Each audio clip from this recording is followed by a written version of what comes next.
Hello, Hi, I'm Isaiah. I'm Sage, and today we want to talk about picking which procedure you want to go with, right, for gender-affirming surgeries. Yes. I heard a lot about it when it comes to like top surgery for trans men and trans masculine people, but it can apply to anything, bottom surgeries, top surgeries, anything, facial feminization or masculinization. Mm-hmm. And so how do you pick which surgeries are most is best, which one is best for you? I've heard a lot about people going to different surgeons, and then sometimes the surgeons offer their opinion about like what kind of procedure they think is best. And sometimes it can be maybe based on their professional knowledge, but sometimes it's not about that, and I think you have to really talk to them and get them to explain why they think that it's best for you to get a certain procedure. Mm-hmm. Like, for example, if someone is like for top surgery for like trans masculine people, right? There's the double incision one, there's the keyhole one, and then there's the peri-areolar one. Yep. Right? Mm-hmm. And you might want a different one based on like your aesthetic goals. Although that can kind of like depend on like if you work out and if you build up your chest muscles and stuff, then it doesn't really, may not matter quite as much which one you get. Anyway, but sometimes people will go to a surgeon and they'll be like, you need to get this one. And you're just like, why? And it's just like, there are certain like health restrictions, like in terms of like BMI and stuff like that. But if you go to a surgeon and they are like, no, you need to do this one. It's like, well, why is that? Is it because they think that one is the best, or is it because like they're most experienced in that particular one or that method? Or you just have to get clear on like what it is so Right. that they're not like dictating it to you, because it's your own surgery. Well, right. Bottom line is it's your body, and you need to decide what is best for you and what surgery you want that will feel best for you, that's most aligned with what you want for yourself. And I definitely recommend doing a lot of research all of it. Really go as in depth as you want and as you can for all of the different options, all of your different surgeries, because you really want to be have all the information that you can have for it. 'Cause it's important that you that you know what everything is, and research surgeons too, because it's really important to know people's background and like how long have they been doing this. Are you an expert in this area? Are you an affirming surgeon? Are you someone who supports me in my transition? That's really fucking important. Yeah. So really, it's very loving to do that for yourself, to make sure that you're really invested in this and in this process for yourself. And the best way that you can tell, and the best way that you can really know and feel through this, to make sure that you're making the best decision for yourself, is by really addressing how you feel, because when you do that, then you can have clarity there, and when you have clarity, you're able to move forward in a way that feels good for you. And where you have people who around you who support you and are experts, and it's an important decision. So always really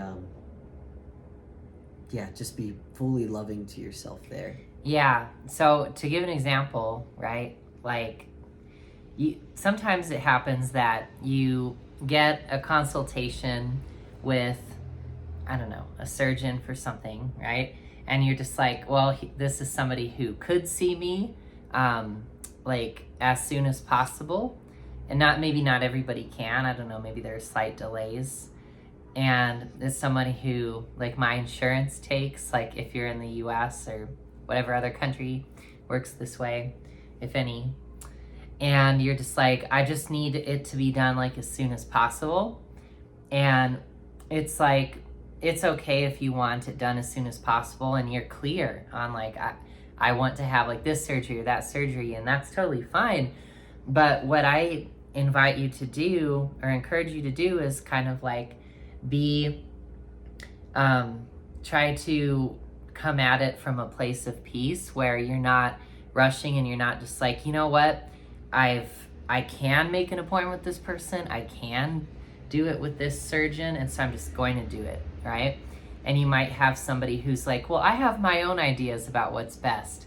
And again, it may be medical, but it could also just be their idea about, like, well, this is what I think is best. And it's just like, that's not really, like, this is what I think. And it's just, it's not necessarily the place of a surgeon or anybody. You know, they can have their opinions, but ultimately it's your choice. Mm-hmm. So what you don't want is to be like, I need this as soon as possible. I want to go with, like, the first person available who or whatever it is, who I can see. And then they're just going to do what they think is best, and I'm fine with that, whatever.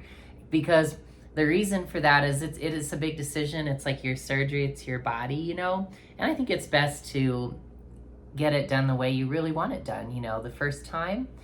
And if it feels really difficult to do that, the thought of, like, the process taking, like, any longer, if it feels really distressing, then you can either just move forward however you want to, or you can focus on kind of healing the distress at the root so that you can become peaceful there, and then you can navigate it better. And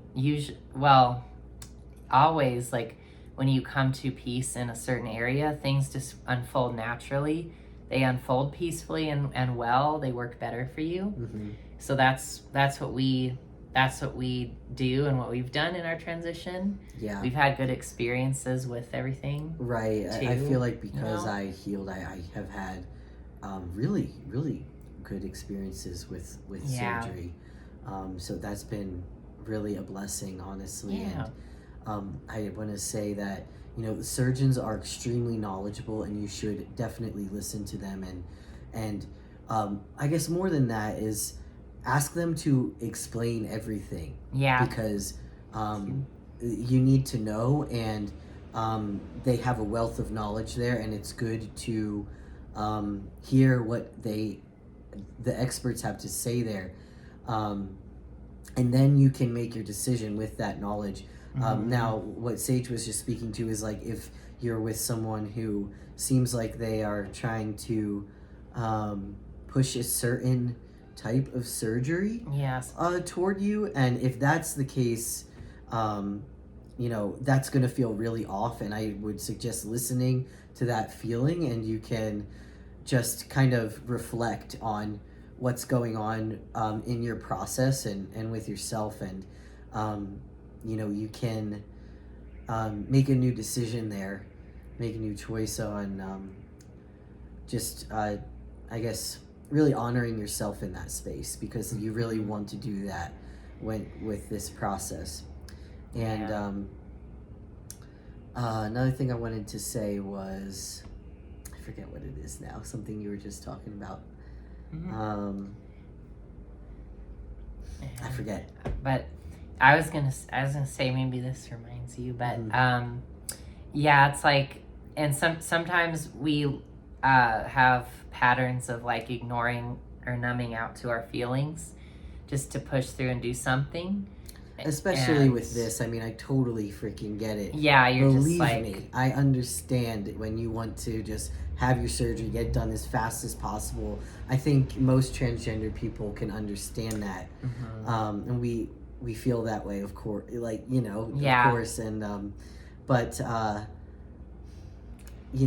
sometimes the fastest option, if it feels off, Yeah. might not be the Not always best. be the best. So you do. I mean, I definitely recommend like getting it done as soon as you can, if that's what you want. But if something feels off and maybe you find something better and it would like be another month or two, it's definitely worth it to go that route, because you want it to you just want it to be honoring yourself. Yeah. It's good to honor yourself in terms of like, again, like you're just like, I know I want this surgery. I want it as soon as possible. That's good. That's loving yourself. That's honoring yourself. But you want to love and honor yourself completely, meaning also take care of how you feel inside, right? By healing those upsets or whatever that you have with whatever, your body or other things. Yeah. And honoring your intuition. And the more that you love yourself in those places where you feel the hurt, then the clearer you see and the more you can feel, and you can be like, something just doesn't feel right. And it might just be like this particular person maybe just isn't the best fit for you, because everyone's different, right? So like, or it might be sometimes some surgeons, again, they have their ideas, or they're not very open to listening to what people want, which is crazy. But I've heard this happen. I've heard of this happening. Right. That's why I'm mentioning it. I'm not saying like, oh, everyone's to be distrusted. Like, no, absolutely not. Yeah. But it's like, it happens, and you've got to honor your intuition and your feeling. And it's easier to do that when you feel peaceful inside, and you're like more like, just coming from that place. Yeah, So yeah, that's for sure. all. That's all. Yeah. Good. Yeah. Thanks, Siege. You're welcome. Did you remember? I think I said it. It came up. Yeah, after you started talking, that's what it was. Yeah. And yeah, no, that feels good. I think I feel complete with that. Yeah. Cool. Cool. So that's our overview, like from our perspective, about picking what surgical procedure you want, right, for some sort of gender-affirming surgery. Yeah, and we want to do more videos on this topic. I think we're gonna do that.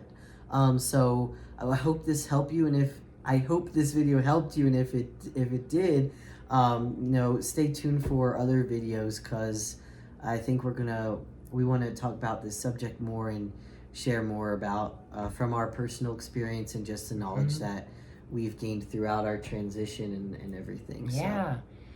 So and we'll see you later, and feel free to reach out to us via wherever this video is appearing, or the links below if applicable. Yeah. And you can talk with us, you can work with us, all of the above.